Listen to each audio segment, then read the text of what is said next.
الحمد لله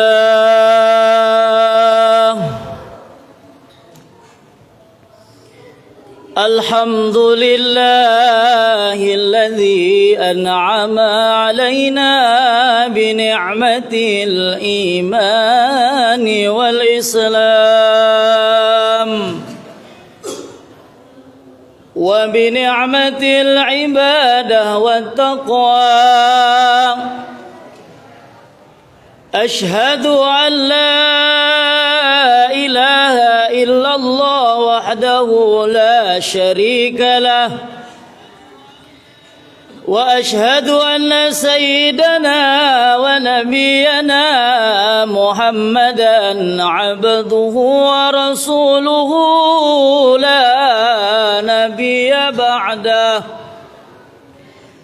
اللهم صل وسلم وبارك وكرم على سيدنا محمد وعلى آله وأصحابه أجمعين. أما بعد فيا عباد الله اتقوا الله حق تقاته ولا تموتن إلا وأنتم مسلمون. وقال تعالى أعوذ بالله من الشيطان الرجيم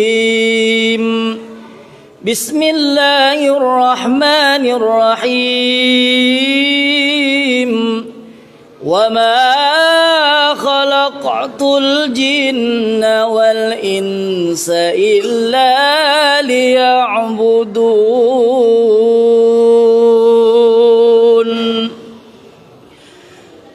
صدق الله العظيم وصدق الرسول Nabiyul wa Habibul Karim wa nahnu ala dzalika minasy syahidin walhamdulillahi rabbil alamin. Ma'asyiral muslimin, jamaah salat Jumat yang insyaallah kita semua dimuliakan Allah, dirahmati oleh Allah, diampuni dosa-dosa kita oleh Allah, dan dikumpulkan kelak kita di surganya Allah subhanahu wa ta'ala. Amin ya rabbal alamin.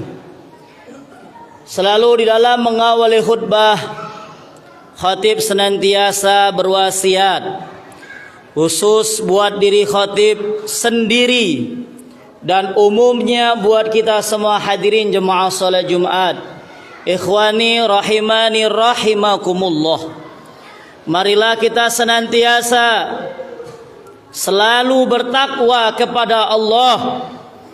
Bertakwa yang artinya selalu mengerjakan, selalu melaksanakan, selalu melakukan semua perintah-perintah Allah tanpa kecuali, dan juga menjauhi semua larangan-larangan Allah tanpa terkecuali. Alhamdulillah summa alhamdulillah, saat ini kita berada di rumahnya Allah. Saat ini kita berada di tempat yang penuh dengan kenikmatan. Di tempat apabila kita di sini diniatkan untuk ibadah, diniatkan untuk kita mencari ridho Allah, diniatkan untuk melakukan di antaranya kita hadir di rumahnya Allah ini dengan niat iktikaf, hadir langsung salat 2 rakaat salat sunnah tahiyatul masjid, dan dilanjutkan kita bersama-sama mendengarkan khutbah Dan sebentar lagi kita melaksanakan solat wajib, solat Jumat secara berjamaah. Ini merupakan tempat yang benar-benar diridhoi oleh Allah Subhanahu wa taala. Tempat yang benar-benar Allah cintai. Tempat yang mana ini Allah rahmati. Allah kasih sayang orang-orang yang demen, orang yang senantiasa untuk duduk beribadah di rumahnya Allah ini, hadirin sekalian. Alhamdulillah, alhamdulillah, kita semua terpilih dari orang-orang yang enggak terpilih. Mungkin dia ingin untuk duduk bersama kita hingga saat ini, hadirin jemaah salat Jumat. Tapi karena uzur syar'iyah mereka, mungkin sakitkah mereka ada uzur-uzur yang syar'i di mata Allah diperbolehkan. Tapi kita semua hadirin sekalian, Allah kasih kita nikmat sehat, sempat, walafiat. Dengan saat ini kita merasakan ibadah demi ibadah di rumahnya Allah, yang merupakan ini mendatangkan rahmat, mendatangkan kasih sayangnya Allah kepada kita, hadirin salat Jumat yang berbahagia. Maka tak henti-hentinya marilah kita bersyukur kepada Allah.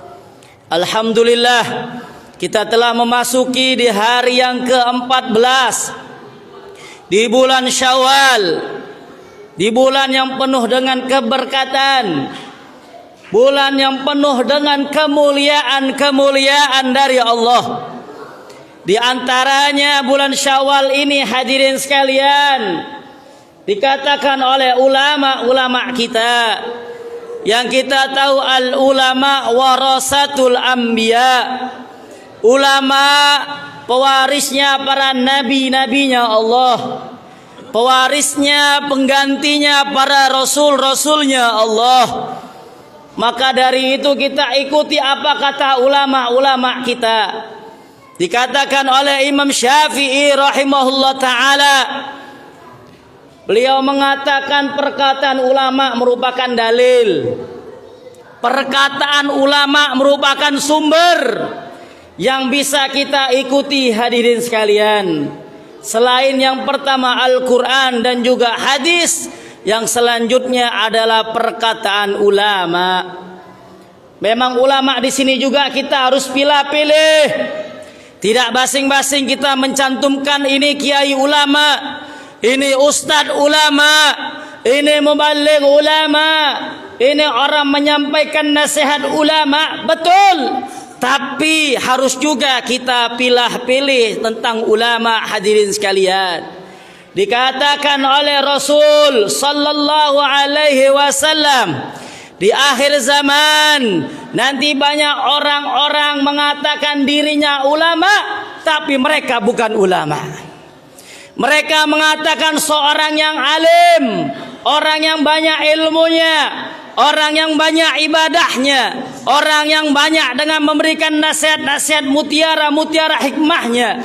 Tetapi mereka, hadirin sekalian, ulama-ulama bukan mengharapkan ridho dari Allah, melainkan mengharapkan ridho dunianya, melainkan cinta dengan dunianya, cinta dengan kedudukan pangkatnya, cinta dengan keistimewaan nikmat dunianya, tapi melalaikan apa yang disuruh, apa yang diridhoi oleh Allah Subhanahu wa taala. Ini contoh ulama-ulama yang cinta dengan dunia, ulama yang ubud dunia, ulama yang terpaku dengan dunia. Ini ulama dikatakan oleh Rasulullah ulama ulama yang dibenci oleh Allah. Ulama tapi casingnya ulama, tapi dirinya setan di hadapan Allah. Maka dari itu kita pilih-pilih ulama di akhir zaman. Dikatakan oleh Rasulullah, lihat ulama-ulama yang memang di akhir zaman dibenci oleh para pejabat-pejabat zalim, ini baru ulama. Tapi kalau dicintai oleh pejabat-pejabat yang zalim, dicintai dengan suatu kenikmatan dunianya, jangan ikuti walau casingnya ulama, hadirin sekalian. Ini dikatakan oleh Rasulullah ulama ulama setan, ulama yang dibenci oleh Allah Subhanahu wa taala. Marilah ayo kita sama-sama mencari yang benar-benar ulama yang diridhoi oleh Allah. Bagaimana tandanya? Bagaimana ciri-cirinya yang benar-benar ulama yang diridhoi oleh Allah? Gampang hadirin sekalian. Dikatakan oleh ulama-ulama tasawuf, ulama-ulama ahlus sufi, ulama-ulama yang tidak memikirkan dunia, gampang mencari ulama-ulamanya Allah.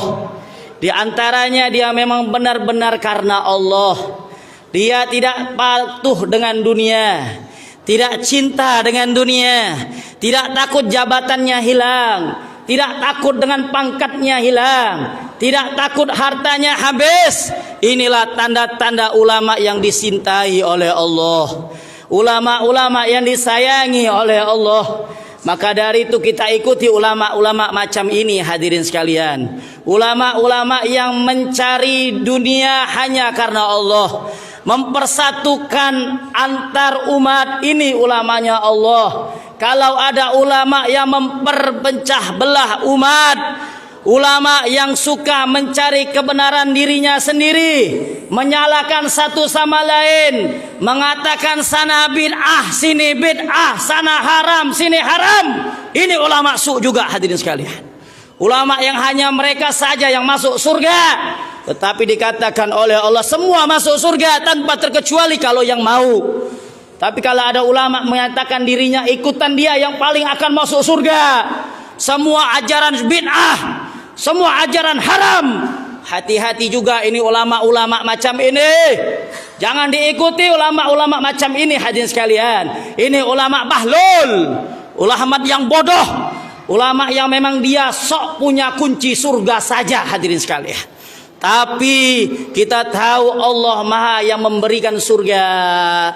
Kita maaf hadirin sekalian, kita adalah orang-orang yang memang penuh dengan dosa.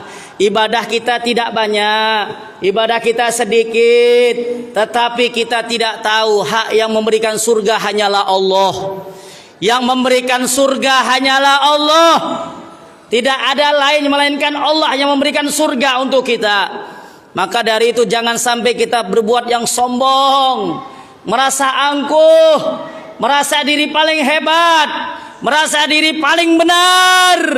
Orang yang angkuh dan benar ini adalah sama seperti syaitan laknatullah hadirin sekalian. Dulu setan kita tahu di dalam riwayatnya dia orang yang paling alim, orang yang paling hebat di sisi Allah, orang yang mempunyai ilmu yang luar biasa. Tetapi karena dia sombong, karena dia angkuh, karena dia ingin mencari dirinya paling hebat sendiri, sampai-sampai dia tak patuh lagi kepada Allah, maka yang tadinya dia di surga yang abadi dilempar oleh Allah ke neraka jahanam laknatullah. Naudzubillah summa naudzubillah. Kita bisa belajar dari sifat setan hadirin sekalian. Setan yang dulu di surga abadi bersama para malaikat-malaikat Allah, tiba-tiba dia berada di nerakanya Allah Subhanahu wa taala.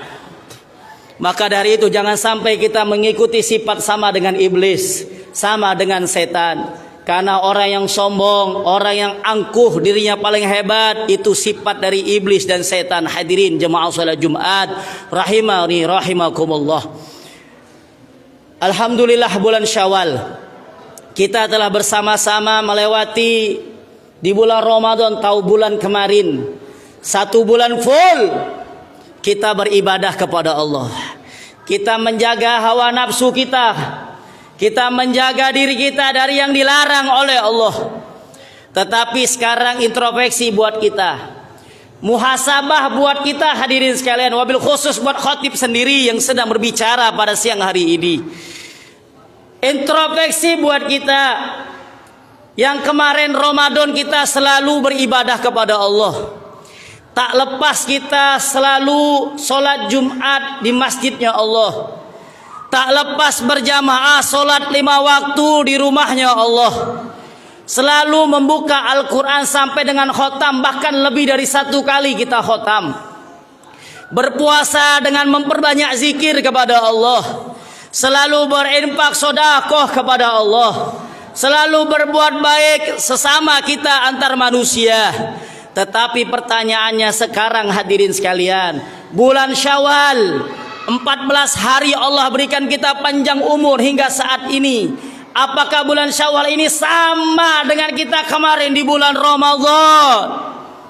Apakah bulan Syawal kita masih ingin menghatamkan Al-Quran?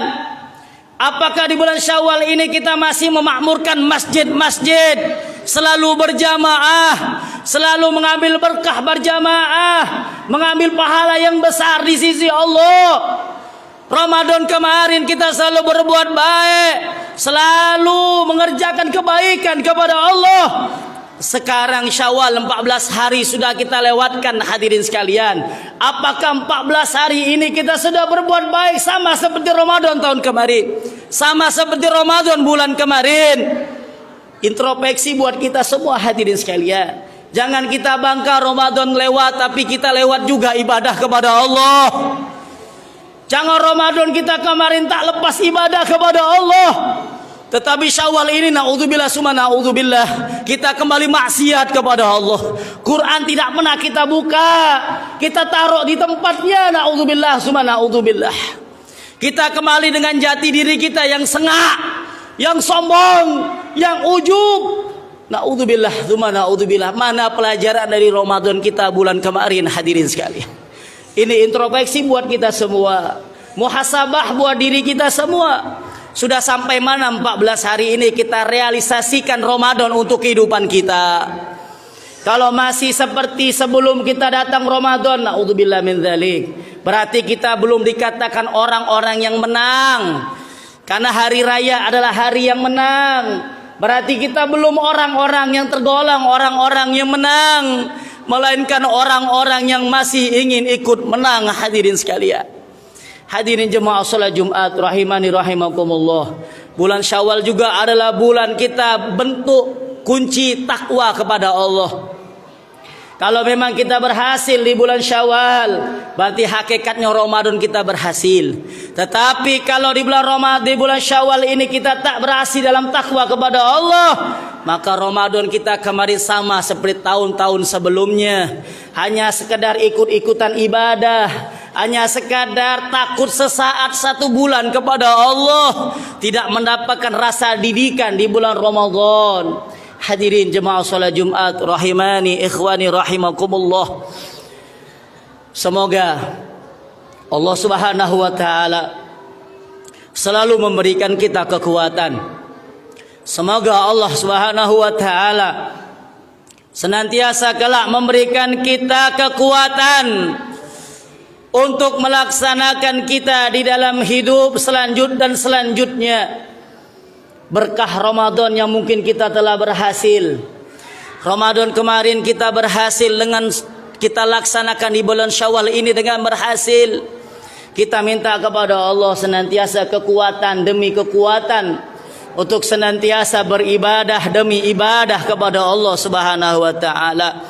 Dengan kita semua minta di ujung akhir hayat kita kepada Allah, dengan matinya kita dalam keadaan husnul khatimah, matinya kita dalam keadaan baik, min ahlil khair, mati yang memang kita tercantum orang-orang yang dirindukan oleh Allah di surganya.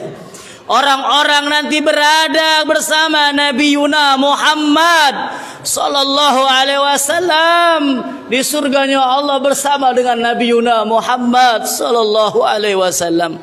Semoga kita semua mati dalam keadaan mengucapkan kalimat la ilaha illallah Muhammadur Rasulullah. Dikatakan oleh Rasul, orang yang meninggal dengan mengucapkan kalimat ini, la ilaha illallah Muhammadur Rasulullah, dakhalal jannah, akan masuk surganya Allah Subhanahu wa taala. Semoga kita semua tergolong orang-orang yang kelak di akhir hayat kita, sakaratul mautnya kita selalu mengucapkan kalimat dibimbing langsung oleh Nabi Muhammad sallallahu alaihi wasallam, la ilaha illallah Muhammadur Rasulullah, amin ya rabbal alamin. A'udzu billahi minasyaitonir rajim. Bismillahirrahmanirrahim.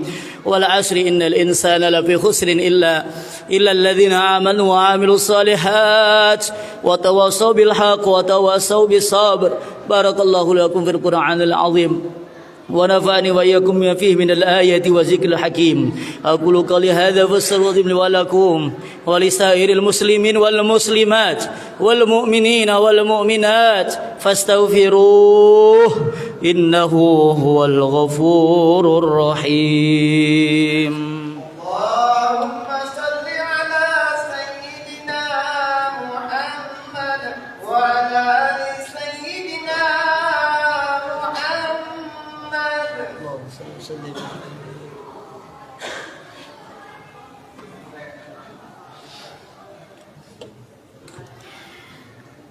الحمد